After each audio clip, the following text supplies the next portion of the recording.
Wasizotya munafe yonna gy'osinzira okulaba Abukedde TV1 nkwaniriza nnyo ku mawulire agataliiko nfufu.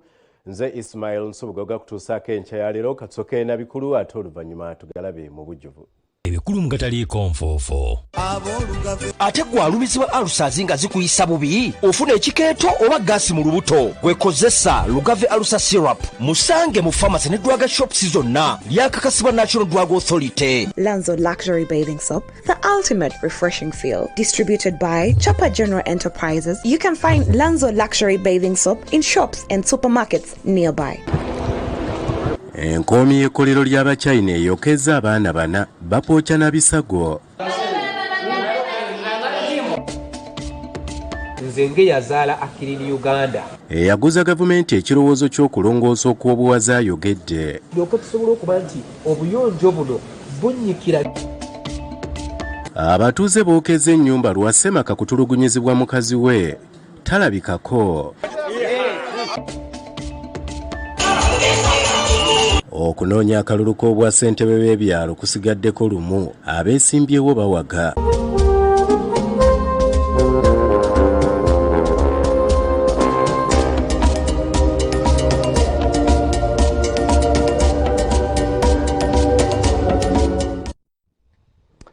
Webalire ddala munaffe yonna gy'osinzira okulaba amawulire agataliiko nfufu. Mu bujjuvu tugatandise n'abaana ababiri abali mu bulumi obutagambika nga bano baayokebwa evvu eriva mu kampuni y'Abachina eya Sino Plywood nga bawanjagidde abazira kisa okubayamba. Bano tubasanze ku St. Elizabeth Medical Center ejjeza oluvannyuma lw'abaddukanya kampuni eno okubeesulubabba. Abaana bali mu bulumi kuliko babiri Shamira ne Nakato Shanita ab'emyaka 9 nga baali bagenze kutyabira jjajjaabwe Nakyeyo ne Margaret Nku bamufumbye ku kyayi.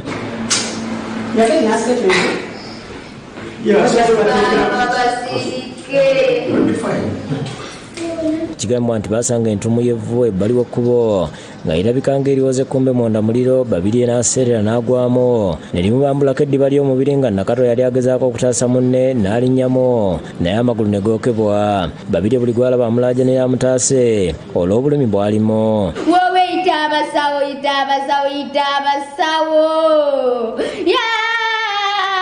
Yesu yegwe musawo, yita abasawo. Nyina w'abaana bannakazi be Pauline ne jjajjaabwe Nakyeyo ne bagamba nti beekubira enduulu ku poliisi ejjeza wabula abasirikale babategeeza nabo tebalina ngeri yakubayambamu nga bwe baatuukirira Abachina bannannyini kkolera awaali evvu babatiisatiisa tibakubasiba singa baddamu okusaalimbira ku kampuni yaabwe. Adde mulwadde nga ntudde nga ndi mulwadde kati bano ne bajja banoonyezeeyo obuku kati munne bwe bagendayo saanoonya bano ne bagenda ndowooza ne balaba awali ng'eri emitala we wali obuku kati wano nga waliwo evvu nga tebamanyi nti oba muliro mweguli kati ne n'alinnya mu muliro ono yali akulembedde. Niwogezaako okugenda ku poliisi tebafaayo, kampuni tefaayo, n'abapoliisi batiisatiisa woba ogendamu.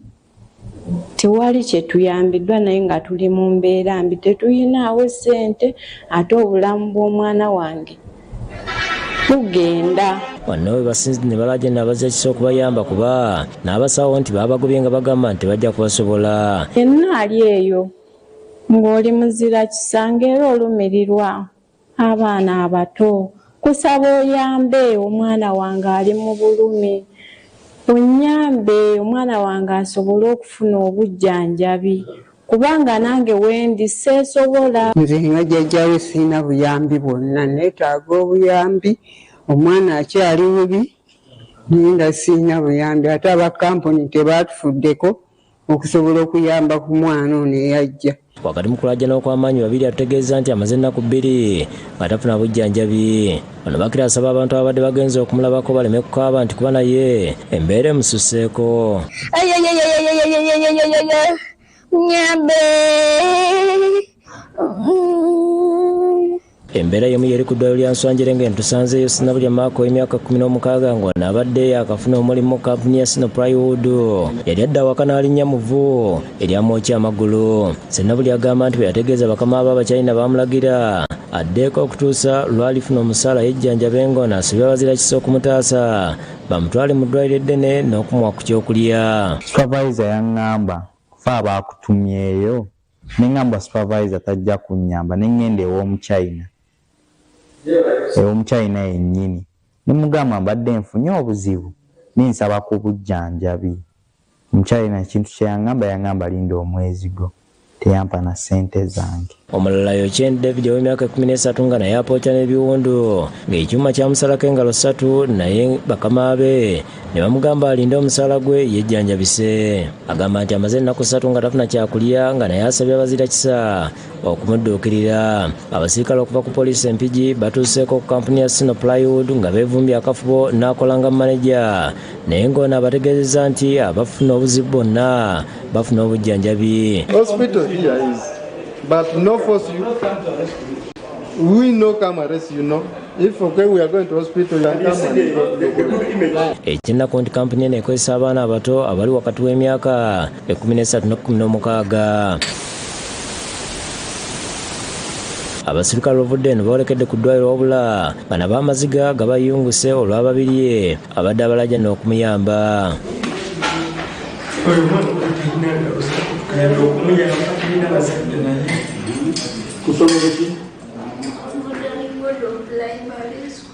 N'omu ku bakyalina atuuseko mu ddwaliro kyokka ng'ono azze mu kubalaata nga bw'alagira abasirikale basule abaana babatwale Mulago ekijja abatuuze mu mbeera ne bamukyomera.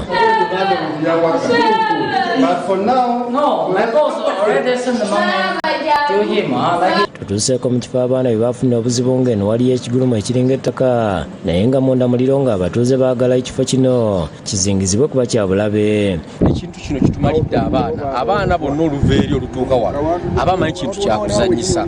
So tusaba abantu bonna bekikwatako bakubirize abantu bano bagazeetinga ekifo kino oba eri basibayo ssennyingi bafeesingeyo. Bwe tuviiriddeyo ng'Abachina bakyeremye okutwala abaana mu ddwaliro nga n'abasirikale bagezezaako okunoonya ambyulensi batwala mu ddwaliro eddene naye nga buteerere. Abudi Muwonge yakusakidde gwino ku Lwabukedde TV. Tubasaasidde nnyo abaana abo, ndowooza emboozi ogirabye, tusaba ow'ekisa obayambeko. Ebifaananyi ebimu mu mboozi eyo bibadde byesitaza naye olw'okugyayo obukulu bw'emboozi n'okulaba embeera abaana abo gye bayitamu okusobola okuyambibwa tubikulaze era munaffe tusaasire. Bwe tweyongerayo abatuuze ku kyalo Nyakashebeta ekisangibwa Shema batabuse ne bookya ennyumba lwa kuteebereza mukazi n'abaana be okwekobaana ne batulugunya nannyiniwo nga baagala okumutwalako ebyobugagga. Mu kiseera kino Semaka talabikako era bamunoonya.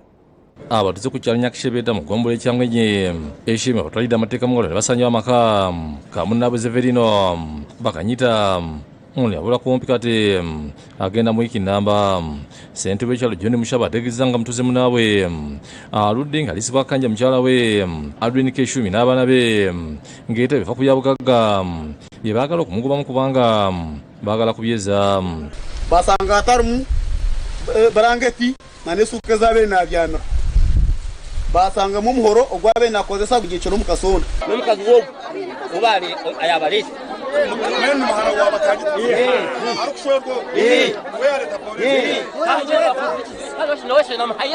kigambibwa nti bayogeka abatuuze bataasa bakanyita olwala okumugwako bamukuba okutuuka okumuta nga kino kyava ku butabanguko mu maka. Mukazi wena n'omuhara bamuteera bayinda kumwita nango bakamwita twamukwata abatakabiza bababiho baba bajja ngu mwatwita twantwena ntusige twagera sita twagumalira konka bamwihata kakabire bamusya kwanja bataka tenamurebere nanye natina namutwahika apiki namutwara polisi kiyamurebere ababe bamutwire yamubabinjisa bamutwara omwirwaro bakanyita bamutwala mu ddwaliro nga batuuka n'okusiba emitwalo 30 ez'okumujjanjaba nga baddukira baladisi mu kifo ky'okujja mu kitundu okulaba ensonga yasalawo okumuwandiikira Ebola wakuntumye ng'ali ku kitanda.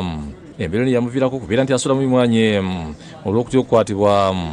bamuhandikire barangazo wa RDC omusiza akabatine na rwatano wokumutwaro wa RDC akabatine mani nubiya kutambuze bijara kata kukikai au kubona polisi kane mwenda ka yaremwega kikai bamuhandikire barayo kumkwata omusiza ke yasobirwa ke yachurire yatanga korara hife omwanugwe ssentebe w'eggombo ekyangwe nyumisa kitumwine asabye okunoonyereza kubeere kwerufu kubanga munnaabwe abadde akuza emyaka nga takyasobola nakutambula. okutonoza n'ekintu kikuru nokambagambire n'ekintu kikuru kandi otaranga twena tujya ukajya ngo turubarungi nobaza kushangana hata bemerera hina bakumanya hajitami ahiba mwokoreye bakamukwasa ari mukubaro ko muri imwe onko muntu nagumana pretending ngo tuwe ngo mbega wa polisi Robert byaruhanga tuzizo lukiko nasaba tuzo kuva mu byokutwalira amateeka mu ngalo nga bategeeza nti olwe batuuse mu kunoonyereza ebyo kutwara amateeka mu ngalo tube tukozere ki tube tuberekere omwobwire ntwita abantu bari innocent ningazo no byakwata ari innocent kote niyesemeye kubandi icyo rubanza so niyitwe nka police ground zitwakozere ki icyo wareverant manza kweta bamwe ba stakeholders twakora statement ategeeza nti emirimu ya video kwata mukyala w'omutaka yabuze nga bali mu kunoonyereza so nani mbashaba mbabakakamu tugende because we are not tutuka interviewingire mukazi on the ground ziziba abo kwate egi information twetaka kozere so twazagamba no mukazi odiyo mukastode ya police turamareganira nawe tuza kureba ground ali waswa yakusakidde gulino ku Lwakwede TV. Ate omulabirizi wabaddewo okuwanyisiganya ebigambo wakati w'abooluganda mu lukiiko olwayitiddwa omubaka wa pulezidenti mu ggombolola y'Amakindye Ssaabagabo. Abatuuze mu zooni ya Lugendejje mu ggombolola y'Amakindye Ssaabagabo mu disitulikiti wa Kiso abasoba 2 bagenze Sseguku ku ofiisi ya Simon Peter Mawerere omubaka wa pulezidenti mu ggombolola y'Amakindye Ssaabagabo abayambe ku booluganda bebalumiriza okubagobaganya ku kibanja kye baagula. Nsuubugasiza agamba nti mu mwaka gwa 2019 yagula ekibanja ku Rebecca Namuganga ku bukadde 50 naye bwagezaako okukozesa we yagula nga Linda Nabatanzi ne banne nga bamulemesa. Nasaba ono ebiwandiiko byonna ng'ekibanja kiraga k'ekibanja bakigabana n'okigabana buli omu n'agabana ekibanja kye. Nabatanzi ategeeza nti balina omusango mu kkooti nti era Nsubuga n'abalala baagula mu bukyamu. Kiri ku bujulizi nti mukyala Najjemba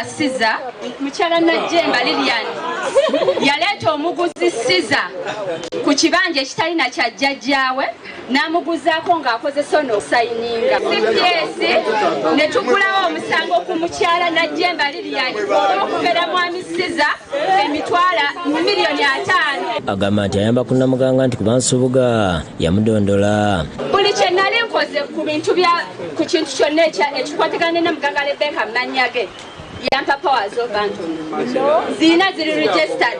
Kati kwe watunda kito kyali kyange abafamily abalyawe kintu kye yatunda kyali mugabo gwe mukiriza. Kino kinyiza abantu ne batandika okumwogerera ebigambo era Vicky Balinda amyuka radisi w'Amakindye Ssaabagabo obwedda agezaako okubakakanya.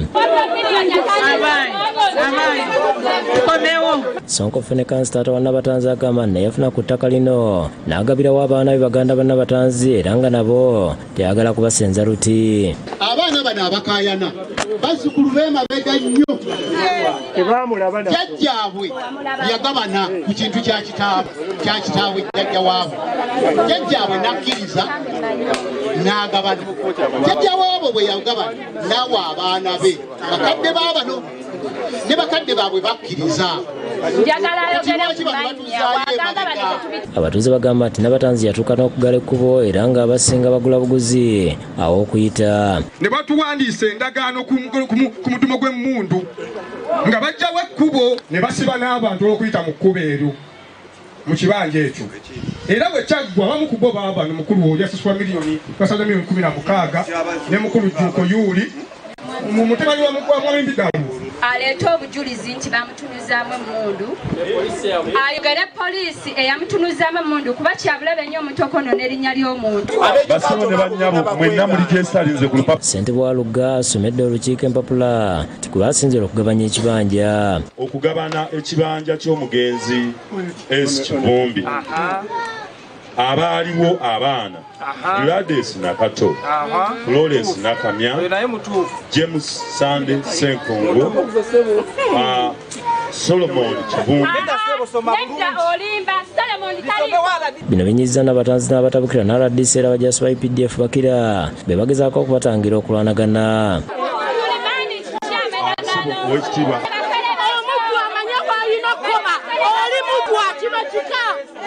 mulekeba kusuzama nga tutunula yazaloli kitaffe yafa be baffe kitaffe yagabana ono kwe yajja guni n'atunda kati baba bagamba nti bano bagala kutubba tomugezani yakuzaala balinda abasabye okuwuliziganya n'okukuuma emirembe.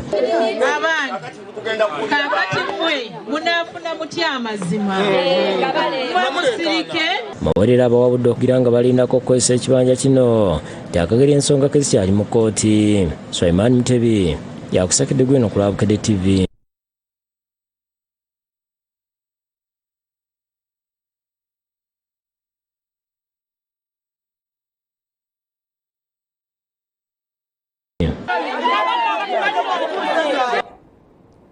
Tusaasiremu olwako akabukabuka yaguza gavumenti ekirowoozo ekyokutongoza bulungi bwansi okulongoosa eggwanga lyonna. Alaze essanyu olwa gavumenti okugula ekirowoozo kye era ne kisibwa mu nkola. Kyokka era asonze ku birala ebirina okukolebwa okwagazisa bannansi enkola eno eya bulungi bwansi eyatongozeddwa. Kino kiddiridde gavumenti olunaku olw'eggulo okutongoza bulungi bwansi eyagendereddwamu okulongoosa eggwanga lyonna ng'ajja kubeerangawo buli Lwamukaaga olusembayo mu mwezi. Kato Hannington muwanguzi w'emyaka 47 nga mutuuze w'ekigo Wakiso agamba nti yafuna ekirowoozo kya bulungi bwansi okukolebwa eggwanga lyonna mu 2013 nga kampeyini yali yagituumye Clean Uganda okulaba ng'abantu bayonja ebitundu byabwe awatali okukakibwa. Nafuna ekirowoozo ekyokubeera n'olunaku lw'okulongoosa mu ggwanga nga ekirowoozo kyali a National Cleaning Day ng'ekiruubirwa kyakubeera ne a Clean Uganda. Muwanguzi agamba nti yafuna ekirowoozo kino yakitambuza mitongole ya gavumenti ebyenjawulo okuli Parliament ne Makesi n'abalala n'asaba abakulu okumuwongerera Bannayuganda batandike okuyonja ebitundu bya buli Lwamukaaga olw'essembayo mu mwezi. Awandiikira Honorable Rebecca Kadaga ebiseera yali sipiika era nempandiikira n'ennema nempandiikira ne Minisitule ya Health. Mukyala Rebecca Kadaga ebbaluwa gwe nali muwandiikidde yanziramu nga mpandikira ngamba nti ekintu kyo kikyali ku mutindo gw'okutandika yagiyita formative stage. Kyokka Muwanguzi agamba nti wali kitutte emyaka ng'ekirowoozo kitudde mu ofiisi z'abakulu kyokka kyamuwadde essanyu okulaba nti gavumenti yakitongozza ne kitandika okukola. Muwanguzi agamba nti wadde ng'abakulu tebazzeemu kumuyita nga bakitongoza mumativu olw'okuba nkitandise okukola mu Uganda nga bwe yalootanga. Era bwe ndabye abantu balongoosa babadde banongooseza mu mutima newankubadde saayitibwa nti okukibaamu. Asonze ku bintu ebyenjawulo birina okukolebwa okulanga bulungi bwansi yatongozeddwa. Ayongera okunyikira mbantu omuli okusobola okusomesa Bannayuganda ebitongole ebirwa kasasiro nabyo okwenyigiramu nga bw'alambulula. Twetaaga tuyinvolovinge ministries ez'enjawulo naye batandikidde wansi tusooke ne local government ba LC wansi basooke bategeera ekintu kino lwaki tukikola kati bamala bo balyoke bayite mu bantu ba wansi abantu balyoke babe nti bakyenyigiramu naye nga bakitegedde bulungi ekigendererwa. Muwanguzi agamba nti ne minisitule by'entambula erina okubeera kumwanjo mu kampeyini eno kubanga obukyafu bungi butambulira mu takisi ne baasi. Abatakisi bennyini abantu balira ebintu mu takisi ne babikasuka wabweru. Kati minisitule ya yakisi bwe batekyenyigiddemu tulaba nti baasi neze takisi zino ziyina ebisero abantu mwe bateeka ebintu nga bagenda. Ekyokubiri nti ku kisaawe ky'ennyonyi entebe wabeerewo enkola tewali ayingiza akaveera tewali akafulumya. Agamba nti abantu tebalina kugaanibwa kutambula olwa bulungi bwansi nga n'abakuumaddembe balina okulaba nga abantu bayojja batali kubateeka ku nninga. Nti tuleme kuyimiriza abantu butatambula kubanga lwaki abantu abamu ofiisi gye bagenda nazo zennyini nkyafu tulabona tukkiriza abantu ne batambula ne bagenda ku maofiisi gaabwe. Tunda twakasa nti ezo essaawa ogenze ku ofiisi longoosa ofiisi yo weeyita abamu bakolera ku makubo bakanika bazi boodabooda obukyafu buli waabwe tubakkirize bagende nga bakole. Aliko omulango wakubidde President Museveni naye yamukulira n'abakulu mu gavumenti okulaba nga eyatongozeddwa ayongera okutinta. Mu kintu kino mutunyigemu ngaffe abakizaala kubanga pulojekiti nyingi zitandika ne tuzireeta eyo mu bitongole bya gavumenti ffe ne batugjamu abasobola okubatuukako mmwe ne baleeta ideas zaffe naye olw'okubasiba babeera bazizadde ne zifa. Kyetusaba kati nganze yazaala Clean Uganda let me be involved ideas nzirina. ebyo ebidunga Saminisita Rubina Nabanja agenze mu kikoni n'atandika okuyola entumu zakasira abantu ze bakunganyiza ne bazituma ku nguudo z'omu Kampala olunaku olw'eggulo. Nabanja agamba newankubadde abantu bajjumbidde okuyonja ekibuga Kampala tekasasira abantu bamuyye ku ngulu nga n'olwekyo abadde alina okumyola abantu bafune ku buweerero. Kampala Capital City Authority nebeera overwhelmed. Kati nze kyenkoze ne mobilizing aba service providers. Bino ebimotoka nze mbitaddemu amafuta kubanga byaba service providers.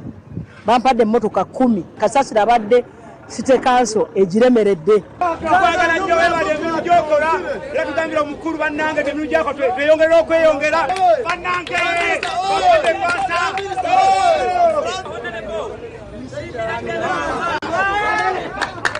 tebadde mubiteekawo muwulire matanga 29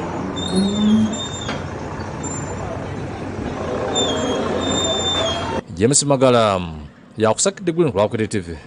Ate bwe tweyongerayo okulonda abasentebe kugenda kubaawo ku lunaku olwokubiri olwa Sabbiiti ejja, era wabulayo olunaku lumu lwokka abasentebe bano lwe basigaza okubanga bakuyega abantu okubalonda.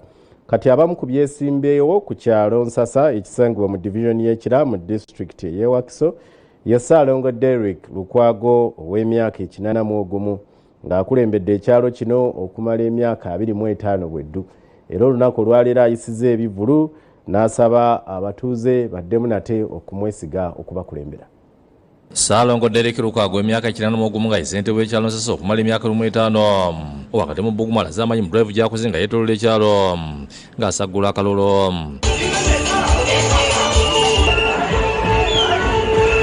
Azimbudde maka g'Ensasa we yateeka ofiisi za LC nga werekeddwa ku mutabani we Jimmy Lukwago amanyiddwa nga Kirayanga Jackson tulina omugisha nga yamyuka ssentebe wa Kira division.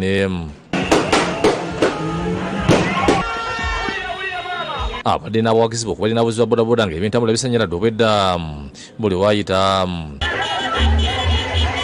Lukwago obwedda bamuvuga obubira ku bantu be n'okuyimirira nga basaba akalulu nga zaba bamwesibyeko bave mu by'okumuwalana. babuulira amazima teri agenda kuntangula temba mukole omukwano gyendi nsobole okubaweereza saagala kudda mu ntebe abeeno mbawalane. Abazze bamusonyiwa ebyasuba nga tuze n'okuyimba oluyimba tewali mu nsi muno mulongoofu. n'omusawo mulabe okunaza webuuli kiri mwete muli tokuga watali mulabe omusayi gwaye. Ategeeza nti musajja muyivu n'obumanyirivu mu buweereza nga kulembedde ekyalo kino okumala emyaka okuva mu 2000 kyokka ekisanja kino kirala kulembere nga bwateekateeka namuddira mu bigere. Era saalyagadde Ensasa ono okudda mikono gye yalimu n'alyagadde Ensasa ono agende mu mikono gy'omuntu bwe twekana oba nsingako. Era ekyo ngenda kukikola mu sizoni eno egenda okuddako tinteekwa okunoonya omuntu agenda okunsikira. Lukwago alambudde ku byasakidde ekyalo mu y'amasomero poliisi amazzi amayonjo enguudo n'ebirala ng'ategeeza nti singa ekisanja kino abatuuze baddamu okubisiga agenda kwongera ku byakoze. International school ziyingidde mu kitundu kyange kitegeeza ndi wa mukisa kuba saazisangamu. Abayivu bayongedde okujja mu kitundu kyange. Enguudo endala tulina pulaani ey'okuzikolako. Mu kwogera ku n'abatuuze bategeeza nti Boku Lukwago bwe bafiira. Naye atubeereddewo nnyo ng'abavubuka atubeereddewo era ffe delikotava ababodaboda ku kyalo kino Nsasa ssentebe waffe tumwagala nnyo. Nalongo Nantale Leokadi akansala abakadde mu Kira division ng'ate mukyala wa Ssaalongo Lukwago atendezza obuweereza bwa bba n'asaba Nansasa bamwesigaddemu abakulembere.